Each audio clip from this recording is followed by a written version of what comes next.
fathom all the mysteries, no? Understand all the mysteries and all knowledge, and if I have faith that can move mountains, but do not have love, I am nothing. No? Dito sa chapter 14, ito naman ay order of worship ang problema rito. At ang problema rito, andun pa rin yung problema ng yung pagiging importante. Mas importante ako kasi ako ay may gift of thought. Mas importante ako kasi meron ako gift of prophecy. Kaya dito, nakikita natin, pinagpo-compare ako sa Pablo yung gift of thought and gift of prophecy. Okay, chapter 14. Follow the way of love and eagerly desire gift of the Spirit. Ano sabi? Desire gift of the Spirit, especially prophecy. Kung mag-desire kayo ng gift of the Spirit, mas maganda pa mag-desire kayo ng prophecy. Bakit? For anyone who speaks in tongues does not speak to the people, but to to God. Kung ang di-desire mo speak in tongues, hindi kaya hindi maintindihan niyo yung mga tao. Ang makakaintindihan na sa'yo, ikaw at ang Diyos. Nasabi naman ito pa. Indeed, no one understands them. They use their mysteries by the Spirit. Kita niyan, pag prophecy, you speak to people. Naintindihan niya ng mga tao. Kasi plain yung mga words na ginagamit. Yung word na ginagamit sa prophecy, yung local word, o local language.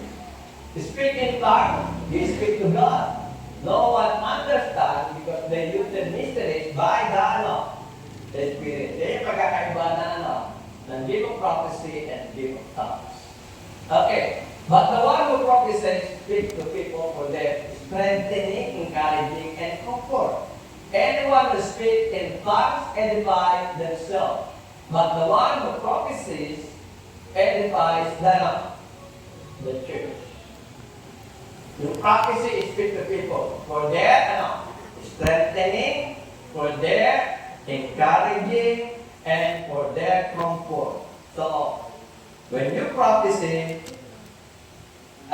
you edify the church. But when you speak in tongues, you speak in God, or to God. Sabi lang, no one understands because when you speak in tongues, you tell mysteries by the Spirit. So, sino ang na-edify nito? Yun ang speaking in tongues. Okay? So, I would like every one of you to speak in tongues. Okay, good. So, hindi siya against. So, magkaroon na ng gift of tongues. Sabi niya po sa Pablo. But, I would rather have you, mas okay sa akin kung prophecy ang ibigay sa iyo. The one who prophecy is greater than the one who speaks in tongues. Unless someone interprets so that the church may be edified. So when you speak in tongues, may edify ng church kung meron mag-interpret. Okay? Prophecy, you speak to people, no need someone to interpret, it edifies the church. When you speak in tongues, you speak to God, no need someone to interpret so that the church may be edified. Kung wala mag-interpret, hindi ma-edify ang church. Okay? The one who prophesies is greater than the one who speaks in tongues. Now, brothers and sisters, if I come to you and speak in tongues, what good will I be to you? Unless I bring some revelation or knowledge or prophecy or word of instruction.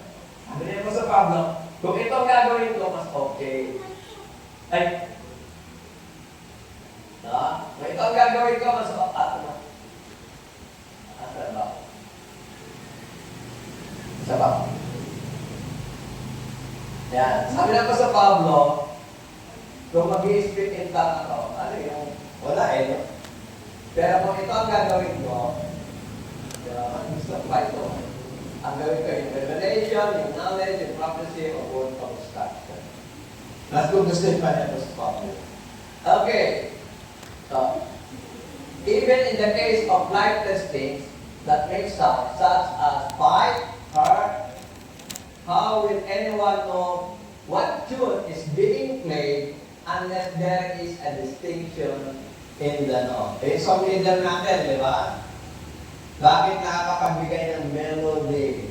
Kasi nandidistinguish natin yung mga notes. Di ba?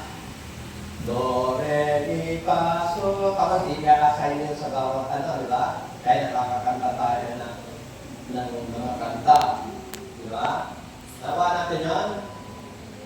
Kasi nga, yung mga notes. Okay? Even in the case of lifeless things that make songs, such as pipe, harp, how will anyone know what tune is being played unless there is a distinction in the note?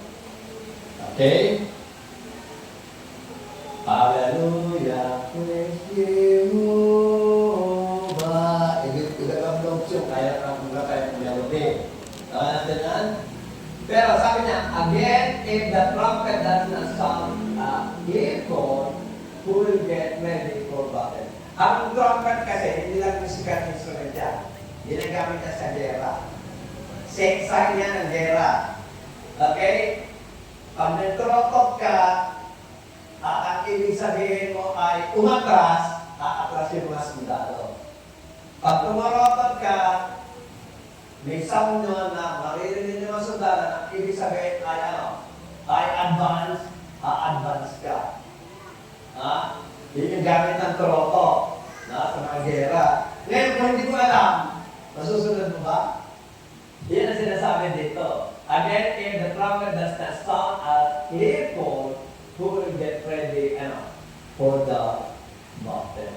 Turotot na turotot, tulog ka pa ng tulog. Advance na pa yan, tutulog ka kasi hindi mo naiintindihan. Nakalapin yan?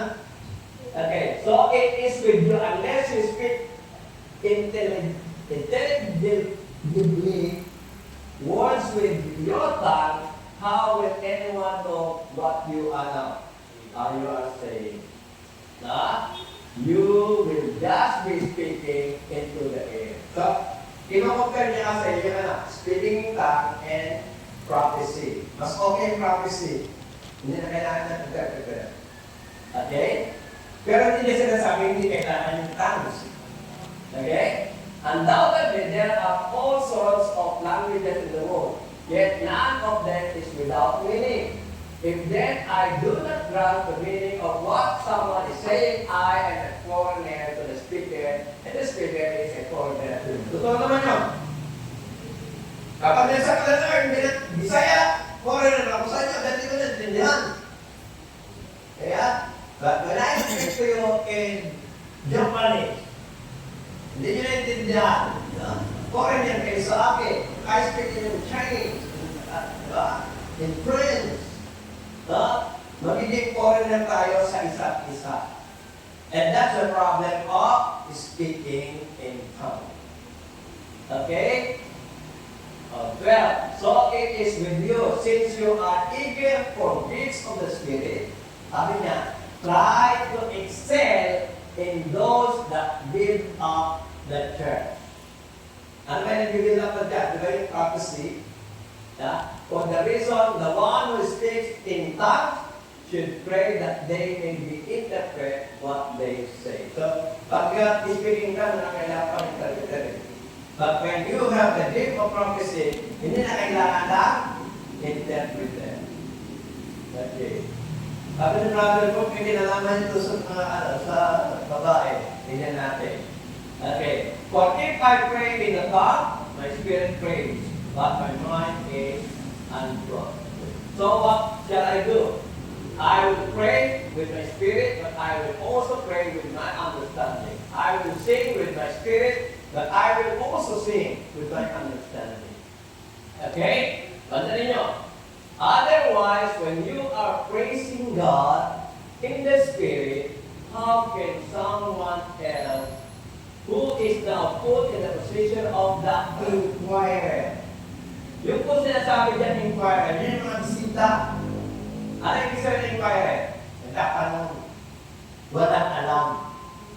bisita doon sa church. No? Paano niya sasabihin amen? Kanya nag-speak in tongue ako. Dapat may bisita si brother. Tapos sabi nung sabi mo amen. Bakit sabi amen? Hindi ko naintindihan. Di ba?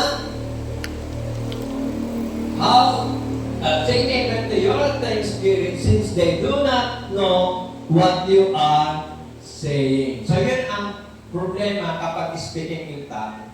Na-check mo yung bisita mo. Nakalanda yan? You are giving thanks well enough, but no one else is edified. I thank God that I speak in tongues more than all of you. So hindi niya minimenos yung speaking tongues kasi siya mismo binigyan ng iba't ibang tongues eh. That was the Pablo. But in the church, I would rather speak 5 intelligible words to instruct others than 10,000 words in tongues. Mas gusto ko pa yung mas naiintindihan. Kesa nung speak up mo na tongues. Okay? 20. Brothers and sisters, stop thinking like children. I regard to evil be infants, but in your thinking, be adult. Okay? Kung sa evil, magkakasandro na lang kayo. Okay? Pero pag sa thinking, dapat kayo ay magkaka-mature. Adult. Okay, verse 21.